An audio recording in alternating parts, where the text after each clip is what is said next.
অবস্থায় আনারস খাওয়া step by step history. Step 1, মায়ের মনে ভয় কেন? অনেক মা মনে করেন আনারস খেলে গর্ভপাত বা সমস্যা হতে পারে। এই ধারণা মূলত আনারসে থাকা ব্রোমেলাইন নামক উপাদানের কারণে এসেছে। স্টেপ 2, ব্রোমেলাইন কি করে?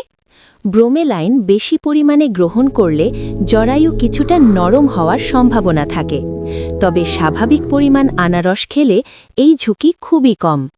স্টেপ 3, পরিমিত আনারস নিরাপদ। অল্প বা পরিমিত পরিমাণে 1-2 টুকরো আনারস খাওয়া।